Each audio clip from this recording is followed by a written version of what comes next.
A Hat in Time.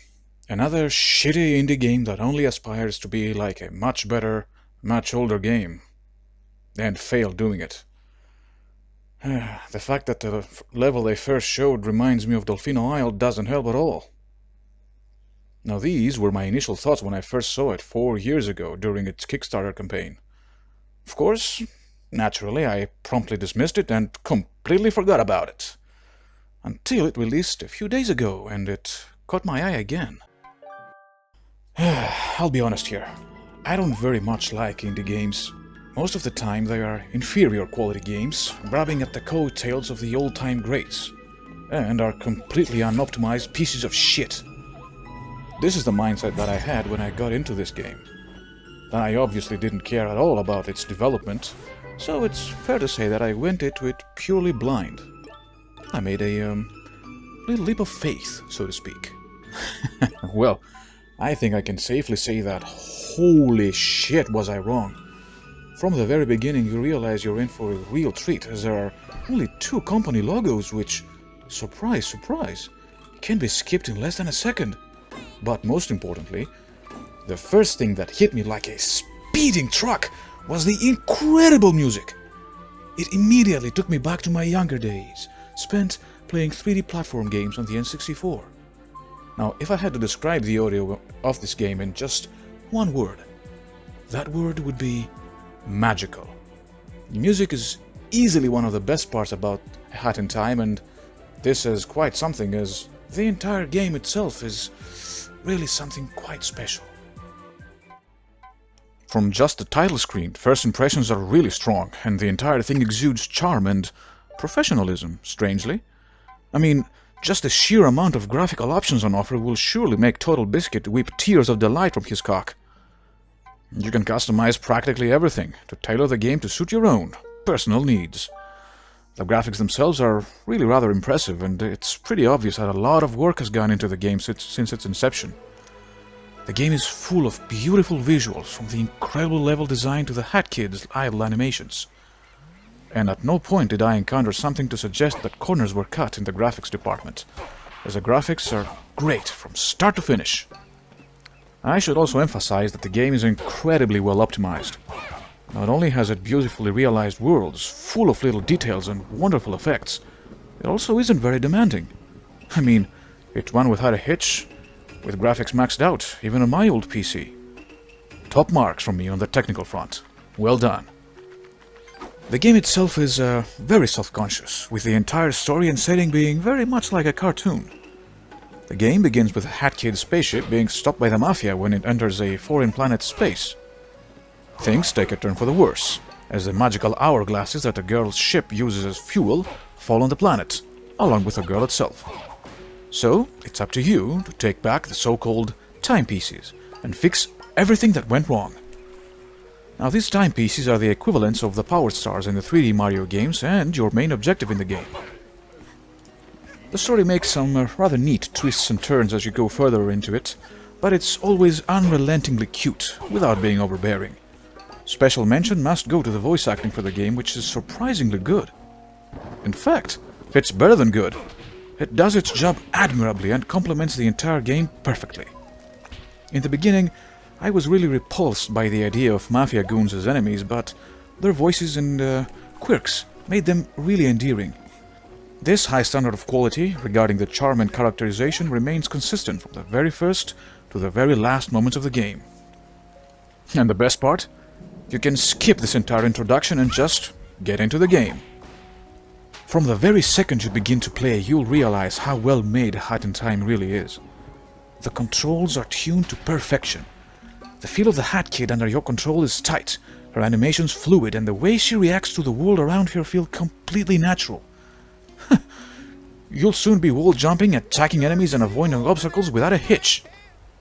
Now, the feel of movement and the player physics are usually big problems with most indie platform games, and it's really reassuring to play a game with controls so well realized. There wasn't a single instance in all my playthrough of the game where I could blame the controls for a missed jump or other mistake. Button layout is simple, as the game requires very few buttons to actually play. There's one button to jump, one to attack with your umbrella, one for the pose menu and one more to change hats. A couple of more are used to initiate interactions and one other to an aerial dive. Simple as that. Perhaps the only niggle in the controls department would be the camera, as it usually is. Although this time there were only a few instances where I actually had to manually control it. 90% of the time it does its job very well. Now personally I played the game through to the end using a controller, but I assume the same pros and cons are the same using the mouse and keyboard.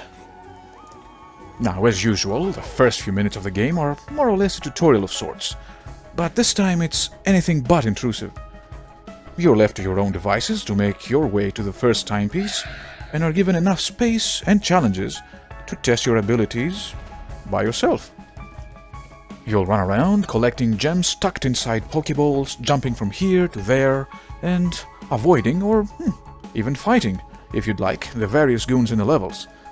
In the more elaborate parts of each act, you'll get a checkpoint so that if you muck it up completely, you won't get booted all the way back to the start of it all. Generally, the game flows quite seamlessly, and it's testament to the developer's skills that it all comes together so well. Now, after you get a timepiece, you return to your spaceship. This is basically the hub of the game, much like Peach's Castle in Super Mario 64 or Grunty's Lair in Banjo-Kazooie. Now, despite its function as the hub of the game, with doors requiring a set amount of timepieces before they can be unlocked, the spaceship is alive and brimming with things to enjoy. It feels like a place where the Hat Kid lives in, as opposed to just serving its gameplay function.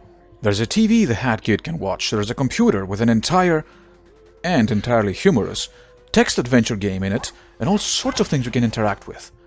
All of them with really cute descriptions by the Hat Kid herself, poking fun at the way video game props work. Now, the more you progress in the game, the more populated your ship will become with various other characters, like an owl band that will play tunes for you or change the music of the levels, if you've unlocked any. As for the game worlds themselves, they are really well put together. Their design shows that the developers really know what they're doing. The worlds are big, but not too big. They are expansive, but so full of content and so well made that you never feel like you're wasting time going from place to place. The way everything is constructed feels natural and actually makes you want to explore. Nothing feels empty. Everywhere you turn to look, you'll see some Pokegems that will lead you to a treasure or something else to catch your eye. The worlds also have a lot of verticality with many different ways to scale the heights. You can wall jump, you can double jump right from the start, you can balance on tightropes you can then bounce off of. You even have a homing aerial attack you can use to bounce off of enemies like in the 3D Sonic games. The most interesting part of it all is that the worlds are made in such a way that if you look up at the sky, you can realize where you are and where you want to go by way of subtle visual clues. Every area in a given world has distinct characteristics, which are noticeable and recognizable even from a distance. All of these factors work together to make exploring a real joy, which is, unfortunately, something of a lost art and more than I can say for most games these days. The worlds are also completely distinct, not only thematically but also in their gameplay, setting and layout. The first one, Mafia Town, is like a mix of Mario Sunshine's Delfino Plaza and Rico Harbor, a sunny island town with Italian influences as expansive in width as it is in height. Dead Bird Studios is a movie set with two rival directors making completely different films. You never know what to expect there, as the chapter is full of surprises and new humorous mechanics every single time. One of the highlights actually is a scene that will be instantly familiar with anyone who has ever played Metal Gear Solid 2. And then you have the Subcon Forest, which mixes the 4 variations of Click-Clock Woods from Banjo-Kazooie all in one huge forest, but with a creepy slant, and a beautifully realized stealth segment in a creepy manner. And right when you get used to the rhythm of starting by selecting your objective like in the 3D Mario games, a Hat in Time throws you a curveball with Alpine Skyline. Now, I describe it as a mix of Hailfire Peaks and Cloud Cuckoo Land in terms of theme. Your objective there? Free roam! You can choose yourself where to go and what to do. No objectives, no episodes this time around.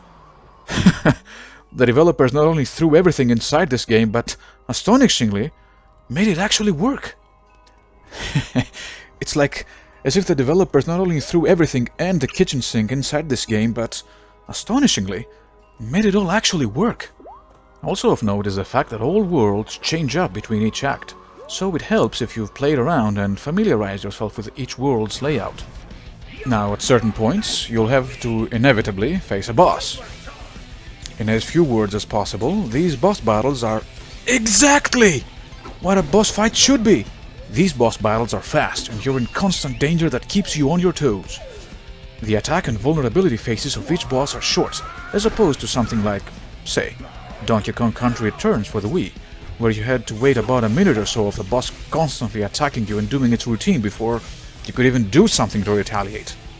Now, as you'll keep pummeling each boss, the tempo will start rising until it's a true test of reflexes and skill. Plus, the music in each boss battle is incredible! All in all, boss battles in this game are awesome. I think I came a little. Yes, now, taking another leaf out of the Super Mario Sunshine book, Hat in Time also incorporates the warp zones. Time warps, as they're called this time around, are areas of the game where you're in a special zone where pure platforming skill is needed to reach the goal and get a timepiece. These come in two flavors, blue and purple. In general, when you unlock one, you get a photo giving you a general hint of where in any given world you can find them, and then it's up to you to go there. Blue warps are just like the ones in Mario Sunshine, while purple warp zones are separated in a handful of substages, in which you need to find a set amount of special items to open the way forward until you get to the timepiece in the end. Also, in these purple zones you can find storybook pages, and after you're finished, you can see some backstory into what happened to each of the worlds. Cute stuff, and completely optional, that have nothing to do with the overall game completion. After you finish any warp zone, you get to roll a slot machine where you can win cosmetic hats or colors for the Hat Kid, or even extra music tracks for each of the worlds. Just keep in mind that getting to one for the first time, the game will transport you inside the time warp instantly, so you're advised to look for them specifically when you want to go in one. Of course, after you finish them once, you can go in at any time from the chapter selection menu. Now, the defining characteristic of the game are the hats and the badges. Hats are what give you your various abilities, and you get one new hat in each world of the game. These abilities vary from running faster to brewing potions to throw for some extra attack range, as well as to blow up shiny objects, or seeing and interacting with translucent parts of the world. Badges you can pin on your hats, and these give you some extra ability to complement your style of play. These help you in various ways, like, I don't know, shortening the time you need to recharge your hat abilities, adding a charged energy attack from your umbrella, or making you die in one hit for extra challenge, or even making you hear the in-game dialogue as incoherent babbling, like in the Banjo games. Haha! These are completely optional except for the hookshot badge, which is necessary to complete the game. Now, I have seen some people mislabeling the game as a collectathon, but this is a mistake. The game has few collectibles, very few of which are actually necessary for progression. The main thing you're looking for is, obviously, the timepieces. However, as opposed to games like, say, Donkey Kong 64 or Banjo-Tooie, where each level was full of at least 8 or more different types of collectibles, A Hat in Time has a grand total of 5. And that's 5 counting the health pickups and the timepieces themselves. What you actually collect are 3 things. You have the gems in the Pokeballs, which incidentally respawn every time you enter a world and are used to unlock some acts in the game, which doesn't cost much. Or you can use them to buy completely optional badges from the quirky merchant. You don't even need to collect 100 of them for an extra timepiece like in those old games. Their existence in the levels are as markers to destinations, which is the way they are supposed to be used in games like this. Then you have the balls of yarn, which is the only thing you should be on the lookout for, as you need these to create your new hats. And finally you have the presents, which contain diorama parts which you can use to decorate your spaceship, which in turn unlocks extra time rifts. These presents can also contain coins, which you can use to play the slot machine in your ship for extra cosmetics. As you can see, there's very few things to actually collect in the game. Collectathon is definitely not how I describe it. As an aside, there is a photo mode in the game, where you can pause it at any time with the press of a button, then adjust various effects and take a snapshot of your choice. Now, the only reason I mention this is because Super Mario Odyssey advertises the same exact thing as an important feature, so why not? One last thing to note about Hat in Time is that it actually managed to create a wonderful new game universe, and that is helped a great deal by the well-written NPCs. They are all memorable, even if they are just side characters. They also managed to be genuinely funny, which is definitely not what I expected. What I actually expected are NPCs at the subterranean level of those Pianta abortions, but no! These are actually good! In other words, Gears for Breakfast succeeded where Nintendo failed, at creating interesting supporting cast. And they also nailed the cartoony happy-go-lucky feel of an interactive cartoon or storybook. Well done. But of course, no game is without problems, and sure, I can be the asshole who wants to find things to fault at such an excellent game. So here we go. Even though I already mentioned that the graphics are excellent, there is that checkerboard transparency used in the game that is fucking awful. I hated it from the moment I saw it, and it mars the otherwise beautiful visuals of the game. There's also something wrong with the face of the Hat Kid, particularly her mouth. Now, I get what the team was going for, but it sometimes doesn't look right in the cutscenes. Also, there are instances of the text not aligning correctly with the speech bubbles, and it gets more noticeable when there's more than 2 or 3 lines of text. This shouldn't happen.